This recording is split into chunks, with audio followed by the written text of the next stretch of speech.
Hello everyone and welcome to this week's video tutorial. This would be the fourth bot, the fifth bot in chapter 6 from dubious positions and how to attack them. We will be going over the pawn opening versus thundering defense opening system again, but black would use a new counter. So without further ado, let us begin. Pawn opening, thundering cannon, red goes for the central cannon, and in this board black would counter with the same direction cannons.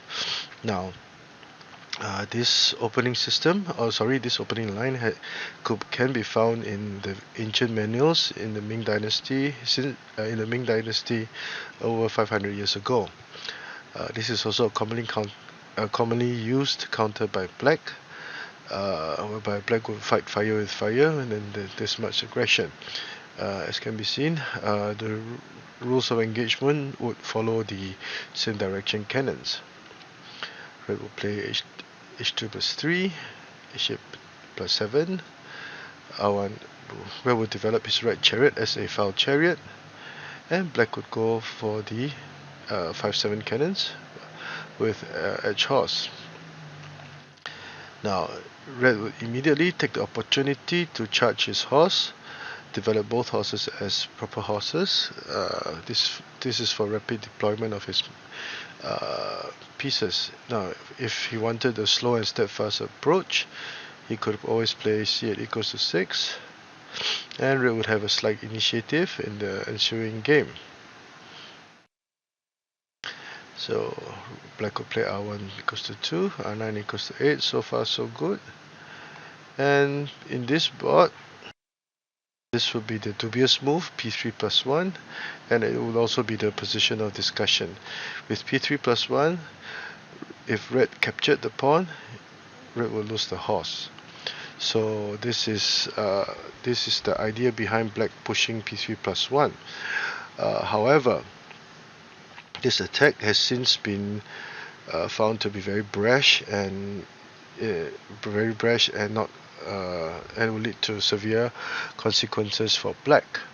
Usually r2 plus 4 or r9 plus 1 is advocated, whereby black would slowly develop all his material as the game will slowly build up, when the confrontation would be in the mid game. There are two main variations. Variation A would be h7 plus 6. Variation B would be r2 plus 5. Now this is h7 plus 6 is a very short variation. r2 plus 5 is a very long variation with several sub variations, which we will go over later on. Now in variation A, red would charge the pawn forward for the heavenly horse variation, hoping to capture the central pawn, but in retrospect this would be viewed as a very brash move with grave consequences. Now this will appear proactive, but this is not the right time to do so. If red did so, black would simply capture the pawn. After trading the cannons, red would now attack the central file, and red will try to forcefully advance his cannon to the cannon rank, hoping to gain material. Now the line of thinking was to form a barricade that would limit black's material from moving. However, black would have this very brilliant move of k5 equals to 4, such that once the king is moved out, the threat of this cannon is greatly diminished, because there will be no check, and this cannon will now be free to attack the cannon together with the chariot to gain material. And in one fell swoop, red's attack will be smashed to smithereens. So r8 minus c8 minus 1. The horse will now also be geared to attack. h7 plus 5, dislodging the cannon, and black would now have charged the pawn across the river. There are many things that he could do. He could play r4 plus 2 to capture the pawn, etc, etc. Black is prepared to launch an all-out counter attack, and he can be very optimistic with about his chances. So that is why H7 plus 6 is not a good idea. Now to variation B, R2 plus 5. This is the advocated move for red, and again there's a fork in the variation. With this, a very aggressive move, red would now fight for gains on the riverbank, and it is the most powerful answer to black's p3 plus 1 attack. If red played r2 plus 4, black can answer with r9 equals to 8 to fight for initiative. The chariot does not have any good place to move, and black will be able to consolidate his riverbank, so black would not be too bad off, and on the other hand, red would be struggling. So this would be the second position of discussion, whereby red will play p3 plus 1, variation BA, or variation BB, p5 plus 1. Now, variation BB would be another very long subvariation. So let us go to variation BA. p3 plus 1, red immediately plays r2 equals to 7 for a fork. And black can only accept the situation by accepting the trade-off material. If he mistakenly played c3 plus 1 to use the horse to protect the cannon, hoping to play c5 equals to 3, black would advance his cannon, block the horse, and now threaten to gain material because the cannon will be attacking the horse.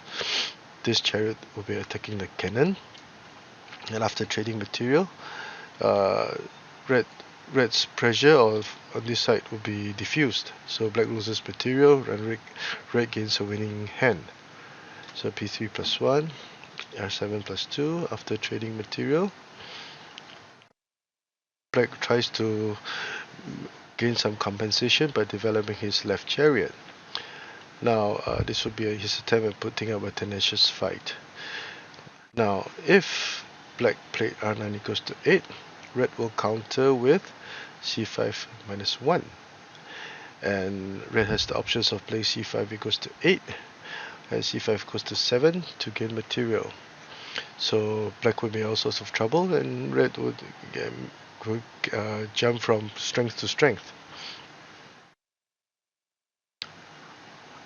r8 c8 plus 5. Again, red attacks the cannon rank mercilessly. This is a very good move that serves two purposes. And not only is the horse prevented from moving, this horse is also under attack, and it could also more importantly, prevent black from playing r9 equals to 3 to offer a trade of material to release some stress, because now the cannon would be blocking the horse. So black can only play r9 equals to 4. Red will develop his pawn, offer trade of material. Of course, red would not want. He will move his cannon to safety, p1 plus 1, and red will retreat to attack, and generally speaking, red would have bright prospects in the future. So this would be variation BA. Now to variation BB, p5 plus 1 is played, whereby black tries to halt or stop the chariot from moving over to this flank. This is a sacrificial play and is sometimes used, can be seen in actual play, to prevent enemy pieces from crossing over to the other flank, etc., to a more advantageous position. Things will also become complicated, whereby black would hope to find his chances or create more chances to seize the initiative. Red captures the pawn. This is a very bold move, but red had calculated far enough. h1 plus 3. Red tries to dislodge the chariot. h5 plus 6. p3 plus 1. And red will counter very nicely with this move. And we come to yet another position of discussion. There's a fork in the variation. Two main variations were discussed. Variation BBA, A4 plus 5, BBB, A6 plus 5. But before we continue, P3 plus 1 is not a good idea, because Red would attack in this manner after trading material. Very important move. Red retreats the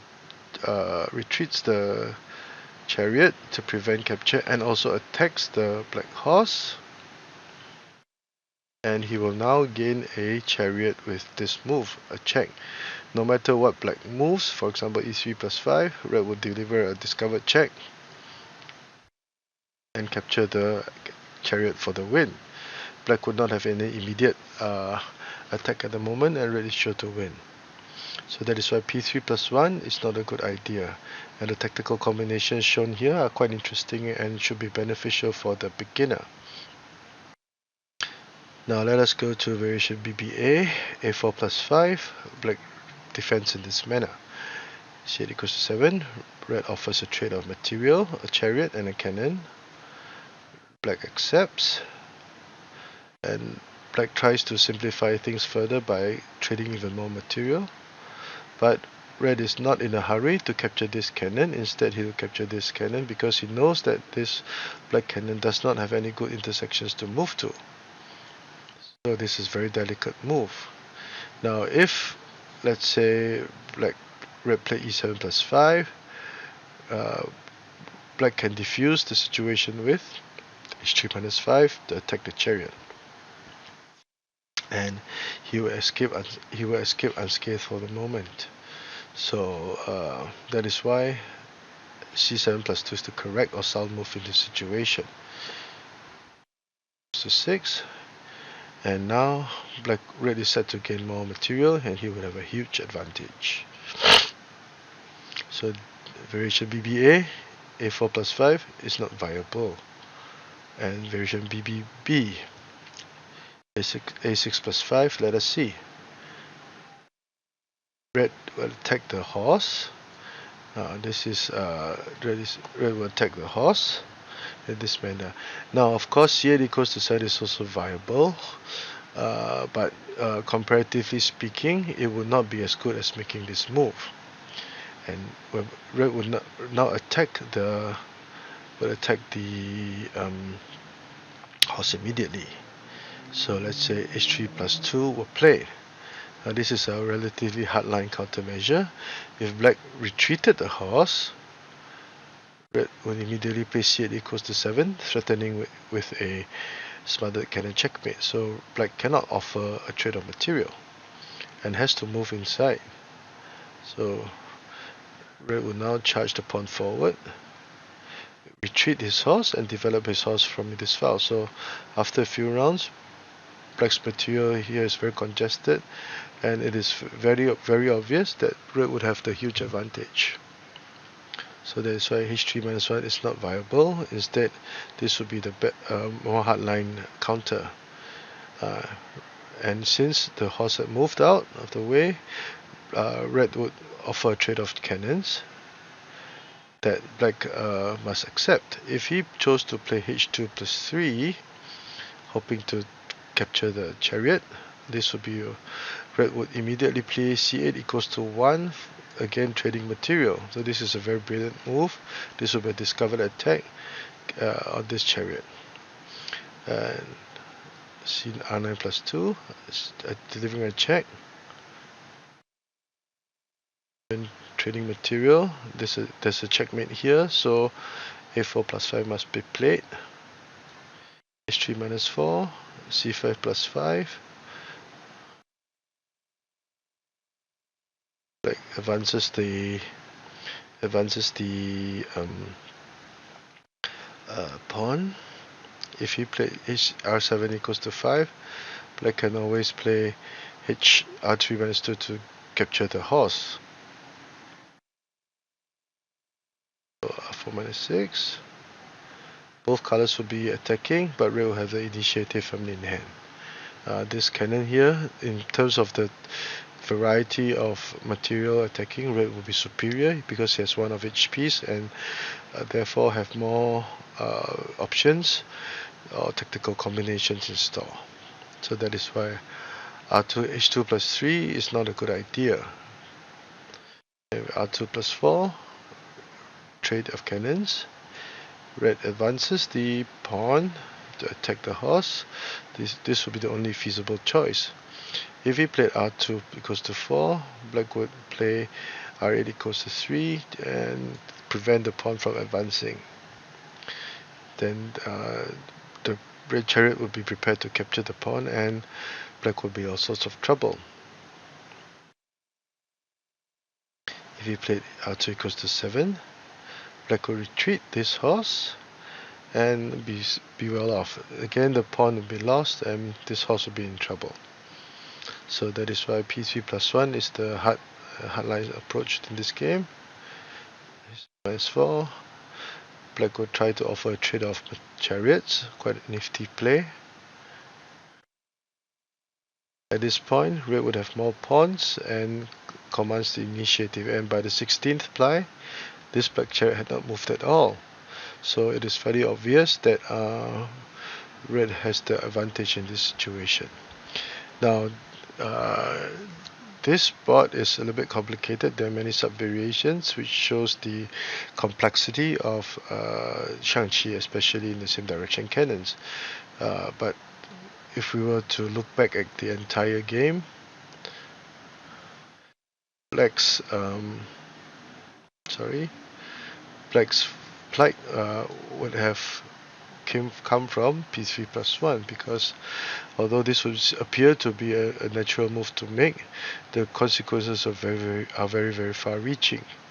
And if the player was strong in the same direction cannon's opening, it would be very easy for him to command a huge lead and grow from strength to strength. So let us have a quick review from the eyes of black. On opening, same direction cannons. Proper horse, foul chariot. Black goes for the 5-7 cannons and h8 plus 7. Now this is okay. r1 equals to 2, r9 equals to 8, and p3 plus 1. Dubious move. Variation A, h7 plus 6. Rash. p3 plus 1. Attacks. Red tries to form a barricade. Unfortunately, black has this very beautiful move and diffuse all of red's attack, forcing the cannon back. h1 plus 3. The horse is now ready to go. Dislodging the cannon. And black is prepared to launch a counter attack. Red is in trouble, and the scales have shifted in black's favor.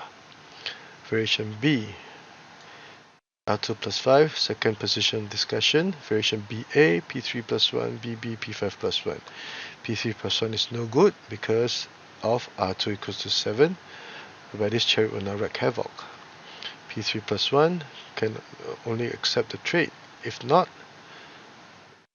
if he tried to play c3 plus 1 followed by c5 equals to 3, red will simply counter with this move, blocking the horse, preventing the cannon, and also attacking the horse at this point in time. Black loses material and probably the game. 7 plus 2. After trading material, black's formation is a very open formation. Black tries to find some compensation, but red is faster. p3 plus 1, 4 plus 1, and red will retreat the cannon, preparing to play c5 equals to 7 to gain material, and he will also command a special advantage. Variation BB, p5 plus 1 to try to prevent the chariot from crossing. r2 equals to 5, h1 plus 3 to attack the chariot. Push. Very beautiful move. This will be another fork in the variation. Variation BBA, a4 plus 5, BBB, a6 plus 5. And before we forget, p3 plus 1 is not a good idea because after trading material, red will still command the initiative and he will be prepared to capture this chariot. A possible line is h4 plus 6, check, discover check, and no matter what black moves, he will lose the chariot. Variation BBA. A4 plus 5. Black offers to trade of material. Red accepts. Black tries to simplify things further, but red will capture this cannon, and he will still be threatening the cannon and also the horse over here. Black tries to move this cannon to safety, and red would have a huge advantage. The horse can only move here. If it moved here, this horse would be lost, and black would be in all sorts of trouble. Last variation, BBB, 6 plus 1. C8 equals 7 is also feasible, but it will be not as good or powerful as this move. H3 plus 2. The best, most tenacious counter that black can have. If H3 minus 1, retreating is not an option because black will keep pressing in. By offering a discovered attack, red will now threaten to capture the elephant for a smothered cannon checkmate. That is why the chariot has to move in. This one, black tries to attack, but red will now develop both horses from this flank, and it is fairly obvious that black is in all sorts of trouble. 6 plus 7. Correct move. If H2 plus 3, thinking that he could capture the red chariot. This is a very beautiful move. Please remember, discovered attack, chariot, chariot, check, capture, and there's a checkmate with R3 equals to 4. That is why red must defend. H3 plus 4, attack. P3 plus 1 is a good move. If R7 equals to 5, red can attack with H3 minus R3 minus 2, sorry. H4 plus 6. Generally speaking, both colors will be attacking, but red will have the initiative. 7 plus 1. Only feasible choice. R2 equals to 4 will be met with R8 plus 3. The pawn cannot advance, again the pawn will be lost. If R2 equals to 7, again red will retreat, link his horses up, and black would have been all sorts of trouble. He would have trouble trying to protect this horse or prevent it from being captured. R4 minus 7 minus 4, a trade of chariots, but after trading chariots, you can see that the material wise, red will be attacking. He would have his will be much faster, and he will also have more pawns, so the advantage will be red. So in this board, I think the most important lesson to learn would be this variation, P5 plus 1 variation, whereby red will attack from the center, and the various tactical combinations that ensue. So if you like this video and if you like the work that I've been doing, please do subscribe to my channel and give this video a thumbs up.